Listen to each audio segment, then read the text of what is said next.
नमस्कार, welcome to exam सार। मैं हूं रंजीत सिंह। इस वीडियो में हम साइंस के बहुत ही इम्पोर्टेंट पार्ट बायोलॉजी को एमसीक्यू के रूप में कवर करेंगे। और ये जो सीरीज़ है वो स्पेशली रेलवे ग्रुप डी में बहुत हेल्पफुल साबित होगी। साथ ही साथ अन्य वनडे एग्ज़ाम्स जहाँ पे साइंस आती है वहाँ भी ये हेल्पफुल साबित होगी। इसका पार्ट 1 हम कवर कर चुके हैं, ये है पार्ट 2। चलिए बिना देर किए शुरू करते हैं क्वेश्चन नंबर 1 को। और क्वेश्चन नंबर 1 है, चींटियों के अध्ययन को क्या कहते हैं? तो ऑप्शन 1 है मर्मिकोलॉजी, ऑप्शन 2 है हर्पेटोलॉजी, ऑप्शन 3 है माइकोलॉजी, ऑप्शन 4 है वायरोलॉजी। तो चींटियों के अध्ययन को क्या कहते हैं? तो चींटियों के अध्ययन कहते हैं मर्मिकोलॉजी। और हर्पेटोलॉजी क्या होता है? तो हर्पेटोलॉजी कहते हैं जो उभयचर होते हैं जैसे मेंढक और सरीसृप जैसे सांप और छिपकली, इनके अध्ययन को कहते हैं हर्पेटोलॉजी। माइकोलॉजी क्या होता है? तो माइकोलॉजी में कवक का अध्ययन होता है जी। और वायरोलॉजी क्या होता है? तो वायरोलॉजी में वायरस यानी विषाणु का अध्ययन होता है। चलिए नेक्स्ट क्वेश्चन की ओर बढ़ते हैं। क्वेश्चन नंबर 2, मानव शरीर में रक्त का आयतन शरीर के भार का लगभग कितना प्रतिशत होता है?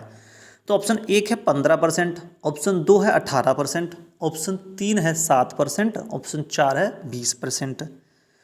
तो मानव के शरीर में रक्त का आयतन शरीर के कुल भार का कितने परसेंट होता है? ये होता है 7%। ये आपको याद रखना है। मान लीजिए 100 केजी किसी व्यक्ति का वेट है तो 7 केजी जो वजन है वो तो उसका सिर्फ ब्लड की वजह से ही होता है। चलिए नेक्स्ट क्वेश्चन की ओर बढ़ते हैं। क्वेश्चन नंबर 3, मनुष्य में यूरिया किस में बनता है? तो ऑप्शन 1 है यकृत, ऑप्शन 2 है किडनी, ऑप्शन 3 है प्लीहा, ऑप्शन 4 है अस्थि मज्जा। तो इसका ऑप्शन नंबर 1 जो है यकृत, ये होगा करेक्ट आंसर। यूरिया का निर्माण होता है लिवर में, ये आपको याद रखना है। एक बात और भी याद रखनी है यहाँ पे, वो ये है कि लिवर में ही क्या बनता है? लिवर में बनता है पित्तरस यानी बाइल जूस, ये भी याद रखना है आपको। पित्तरस कहाँ बनता है? लिवर में। और ये स्टोर यानी कि इकट्ठा कहाँ होता है? तो इकट्ठा होता है, ये होता है पित्ताशय में। ठीक है जी, इसमें कन्फ्यूज नहीं होना। पित्तरस का निर्माण होता है लीवर में यानी यकृत में, और इकट्ठा होता है पित्ताशय में। चलिए नेक्स्ट क्वेश्चन की ओर बढ़ते हैं। क्वेश्चन नंबर 4, विटामिन सी का सबसे उत्तम स्रोत है? ऑप्शन 1 है सेब, ऑप्शन 2 है आंवला, ऑप्शन 3 है चावल, ऑप्शन 4 है अमरूद। तो विटामिन सी का सबसे बेहतरीन या बढ़िया स्रोत है ये है आंवला। और इसके अन्य स्रोत क्या हैं? तो आप याद रख सकते हैं साइट्रस फैमिली के जितने भी फ्रूट्स होते हैं साइट्रस परिवार के, उसमें मौसमी है, नींबू है, संतरा है, ये सब जो है वो साइट्रस फैमिली के ही हैं। और ये विटामिन सी के अच्छे स्रोत होते हैं। और विटामिन सी का जो रासायनिक नाम होता है वो होता है एस्कॉर्बिक एसिड। चलिए नेक्स्ट क्वेश्चन की ओर बढ़ते हैं। क्वेश्चन नंबर 5, इंसुलिन एक प्रकार का है? ऑप्शन 1 है एंजाइम, ऑप्शन 2 है हार्मोन, ऑप्शन 3 है विटामिन, ऑप्शन 4 है नमक। तो इंसुलिन एक हार्मोन होता है, हार्मोन होता है हार्मोन। अब देखिए इंसुलिन कहाँ से निकलता है? तो इंसुलिन निकलता है अग्न्याशय से। अगर अंग आपसे पूछा जाता है तो अग्न्याशय। अग्न्याशय में भी कहाँ से? तो अग्न्याशय के अंदर होता है लैंगरहैंस की द्वीपिकाएँ, लैंगरहैंस की द्वीपिकाएँ, वहाँ से निकलता है इंसुलिन। ये आपको याद रखना है। अगर ऑप्शंस में अग्न्याशय है तब आप अग्न्याशय लगाएंगे, और अगर ऑप्शंस में लैंगरहैंस की द्वीपिकाएँ हैं तो वो पार्ट होती हैं अग्न्याशय का ही। तो इंसुलिन एक प्रकार का हार्मोन है। करता क्या है इंसुलिन, ये भी देख लेते हैं। तो इंसुलिन जो है वो ब्लड में जो शुगर का लेवल होता है उसको कंट्रोल करता है। अगर मान लीजिए इंसुलिन कम रिलीज होता है ब्लड में यानी कम बनता है, तो इसका मतलब ये है कि ब्लड में शुगर का लेवल बढ़ जाएगा। और शुगर का लेवल बढ़ जाएगा तो क्या होगा ये आप जानते ही हैं, मधुमेह हो जाएगा, डायबिटीज़ हो जाएगी। इसीलिए इंसुलिन के जो है जो इंजेक्शंस दिए जाते हैं जो लोग मधुमेह से पीड़ित हैं। चलिए नेक्स्ट क्वेश्चन की ओर बढ़ते हैं। क्वेश्चन नंबर 6, हेपेटाइटिस बी जो यकृत को प्रभावित करता है वो क्या है? ऑप्शन 1 वायरस है, ऑप्शन 2 प्रोटोजोआ है, ऑप्शन 3 बैक्टीरिया है, ऑप्शन 4 कवक है। तो हेपेटाइटिस बी जो है एक वायरस होता है जो लीवर को प्रभावित करता है, ये आपको याद रखना है। हेपेटाइटिस बी कैसे होता है? कॉजिंग एजेंट वायरस है। और ये कौन से अंग को प्रभावित करता है? तो लीवर को प्रभावित करता है।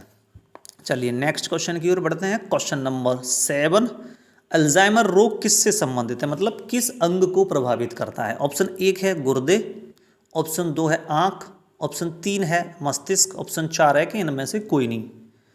अब रोग है तो किसी न किसी को तो प्रभावित करता ही होगा, तो ऑप्शन नंबर 3 जो है ये इसका होगा करेक्ट आंसर। एल्जाइमर कौन से हिस्से को प्रभावित करता है मनुष्य के? तो मस्तिष्क को प्रभावित करता है। इससे सोचने समझने की और याद करने की ये जो शक्ति है घट जाती है, यानी मानसिक रूप से या मानसिक स्वास्थ्य जो है वो मनुष्य का इससे प्रभावित होता है एल्जाइमर रोग से। तो मस्तिष्क जो है होगा इसका का करेक्ट आंसर। चलिए नेक्स्ट क्वेश्चन की ओर बढ़ते हैं। क्वेश्चन नंबर 8, रक्त कैंसर को क्या कहा जाता है, यानी ब्लड कैंसर? ऑप्शन 1 है ल्यूकेमिया, ऑप्शन 2 है रेबीज, ऑप्शन 3 है हाइपरमेट्रोपिया, ऑप्शन 4 है हाइड्रोफोबिया। तो रक्त कैंसर को कहते हैं ल्यूकेमिया। और क्या होता है ब्लड कैंसर? ब्लड कैंसर में दो चीज़ें प्रभावित होती हैं, एक तो आरबीसी और दूसरी चीज़ होती है बून मैरो, अस्थि मज्जा, जहाँ पे आरबीसी का निर्माण होता है। तो होता क्या है ब्लड कैंसर में, आरबीसीज की जो वृद्धि है वो अनियंत्रित रूप से होती है, ठीक है जी। और जब अनियंत्रित रूप से वृद्धि होती है उसी स्थिति को कहते हैं ब्लड कैंसर। तो ल्यूकेमिया इसको कहा जाता है। चलिए नेक्स्ट क्वेश्चन की ओर बढ़ते हैं। क्वेश्चन नंबर 9, एमआरआई निम्न में से क्या है? तो ऑप्शन 1 है magnetic record of intestine, option 2 है मैग्नेटिक रेजोनेंस इमेजिंग, ऑप्शन 3 है magnetic recording of investigation, option 4 है मैग्नेटिक रेजोनेंस ऑफ इंटेस्टाइन। तो एमआरआई आपने बहुत सुना होगा, एमआरआई करवाया है, एमआरआई कभी कभी किसी ने करवाया भी होगा। तो एमआरआई का जो फुल फॉर्म होता है वो होता है मैग्नेटिक रेजोनेंस इमेजिंग, यानी ऑप्शन नंबर 2 जो है इसका होगा करेक्ट आंसर। होता क्या है, तो मैग्नेटिक रेजोनेंस इमेजिंग का मतलब इससे इमेज बनती है, इसको शरीर के अंदर के जो अंग होते हैं उसकी इमेजेस को यानी चित्र के रूप में देखते हैं, और ये चिकित्सा में बहुत मदद करता है कि आपके कौन से अंग जो है वो प्रभावित है, ठीक है या नहीं है। तो उसके चित्र एमआरआई चिकित्सा में उपलब्ध करवाता है। चलिए नेक्स्ट क्वेश्चन की ओर बढ़ते हैं। क्वेश्चन नंबर 10, प्याज के छिलके उतारते समय किस अम्ल के कारण आंखों से आंसू आते हैं, यानी आप रोना शुरू हो जाते हैं जब भी आप प्याज को छीलते हैं तो, और ज़्यादातर बच्चों ने ये किया ही होगा। तो वो कौन सा अम्ल होता है? ऑप्शन 1 है सल्फेनिक अम्ल, ऑप्शन 2 है एसिटिक अम्ल, ऑप्शन 3 है अमीनो अम्ल, ऑप्शन 4 है साइट्रिक अम्ल। तो प्याज से छिलके उतारते समय जो आपके आंखों से आंसू आने लगते हैं ना, वो होते हैं सल्फेनिक अम्ल के कारण। तो ऑप्शन नंबर 1 जो है इसका करेक्ट आंसर होगा। सल्फेनिक अम्ल जो है वो बहुत ही तीखी महक होती है, जिसकी वजह से आपकी आँख से जो है वो आंसू आने लग जाते हैं। चलिए नेक्स्ट क्वेश्चन की ओर बढ़ते हैं। क्वेश्चन नंबर 11, एक रक्त वाहिका जो रक्त को हृदय से दूर ले जाती है, तो उसको क्या कहते हैं? हृदय से दूर ले जाती है। ऑप्शन 1 है सिरा, ऑप्शन 2 है धमनी, ऑप्शन 3 है तंत्रिका, ऑप्शन 4 है नेफ्रॉन। जो हृदय से दूर ले जाती है इसका मतलब वो होगी धमनी। देखिए इसको समझिए, मान लीजिए कि ये है आपका हार्ट, और अगर हार्ट से दूर जा रहा है ब्लड तो वो कैसा होगा? हार्ट से पंप होके जा रहा है तो इसका मतलब शुद्ध होगा। और शुद्ध को कौन सी वाली जो कोशिकाएं हैं वो ले जाती हैं, तो वो ले जाती हैं धमनी।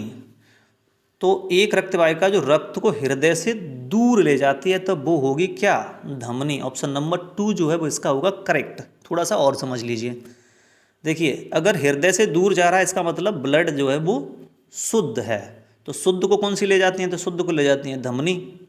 और सिराएं कैसा ले जाती हैं? अशुद्ध। तो ये दूसरे पार्ट से सिराएं क्या करेंगी? जो दूसरे पार्ट्स होते हैं शरीर के, जैसे जो दूसरे अंग हैं, उनसे हार्ट की ओर यानी हृदय की ओर ब्लड को ले जाती हैं, ठीक है जी। तो धमनी शुद्ध और सिराएं अशुद्ध रक्त को ले जाती हैं। इसमें एक अपवाद होता है, वो आपको याद रखना है, वो है फुफ्फुस धमनी। तो फुफ्फुस धमनी जो है वो अशुद्ध रक्त ले जाती है, और फुफ्फुस सिरा जो है वो शुद्ध रक्त ले जाती है। ये दोनों एक दूसरे के अपवाद हैं। चलिए नेक्स्ट क्वेश्चन की ओर बढ़ते हैं। क्वेश्चन नंबर 12, 5 किंगडम वर्गीकरण यानी 5 किंगडमों का वर्गीकरण किसके द्वारा दिया गया था? ऑप्शन 1 है हैकल, ऑप्शन 2 है कैरोलस लीनियस, ऑप्शन 3 है डार्विन, ऑप्शन 4 है व्हीटाकर। तो 5 किंगडम क्लासिफिकेशन या वर्गीकरण ये दिया है RH व्हीटाकर ने। ऑप्शन नंबर 4 जो है वो इसका होगा करेक्ट, RH व्हीटाकर।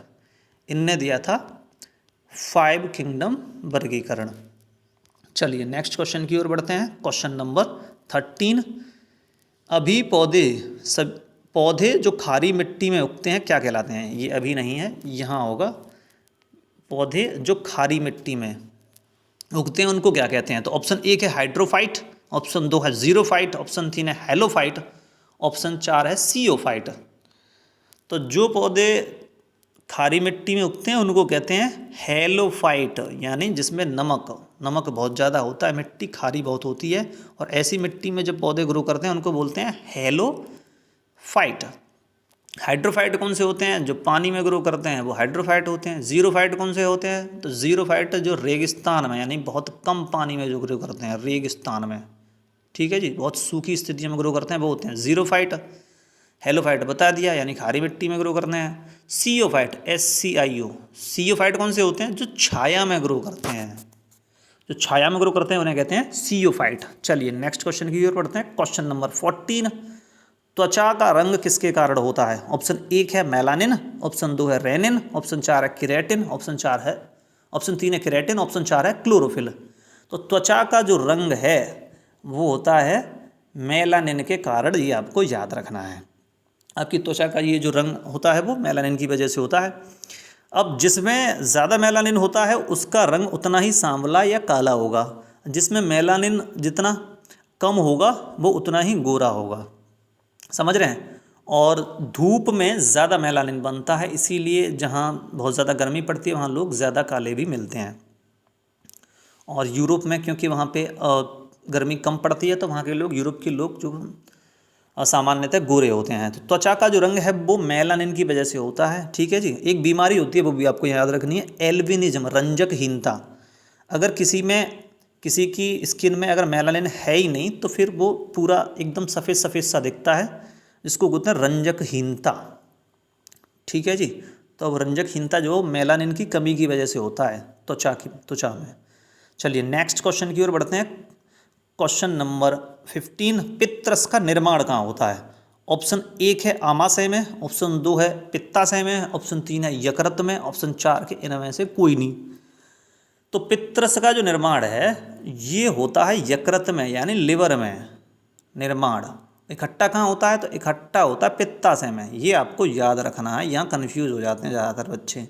तो पित्तरस का जो निर्माण है वो होता है लिवर में, और इकट्ठा कहाँ होता है? तो पित्ताशय में, ठीक है जी। नेक्स्ट क्वेश्चन की ओर बढ़ते हैं।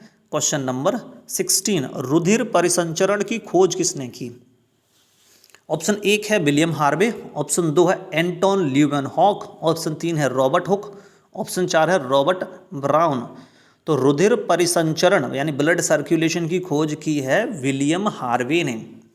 अब ब्लड में एक जगह तो रहता नहीं है, तो ब्लड जो है वो शरीर की अलग अलग कैपिलरीज में बहता रहता है, आर्टरी और वीन्स यानी धमनी और सिराओं में ब्लड जो है वो बहता रहता है। और ये बात किसने बताई थी? ये बात बताई थी विलियम हार्वे ने, कि शरीर में जो है वो रुधिर परिसंचरण होता है, यानी सर्कुलेट होता रहता है, ठीक है जी। अशुद्ध रक्त जो है वो जाता है कहाँ तक? तो हार्ट तक जाता है, फिर वहाँ से पंप हो जाता है, फिर शुद्ध हो गया, फिर वो दूसरे ऑर्गन्स तक पहुँच जाता है। इसका मतलब सर्कुलेशन होता रहता है। किसने खोज की थी? तो विलियम हार्वे ने। चलिए नेक्स्ट क्वेश्चन की ओर बढ़ते हैं। क्वेश्चन नंबर 17, लाल रुधिर कणिकाओं का जीवन काल कितना होता है? लाइफ कितनी होती है? ऑप्शन 1 है 120 दिन, ऑप्शन 2 है 50 दिन, ऑप्शन 3 है 5 दिन, ऑप्शन 4 है 80 दिन। तो आरबीसी का जो लाइफ साइकिल है वो होता है 120 दिन, ये आपको याद रखना है। रेड ब्लड कार्पसेल्स का जो लाइफ है वो 120 दिन होता है, और डब्ल्यूबीसी का कितना होता है? तो डब्ल्यूबीसी का होता है 2 से 5 दिन, ठीक है जी।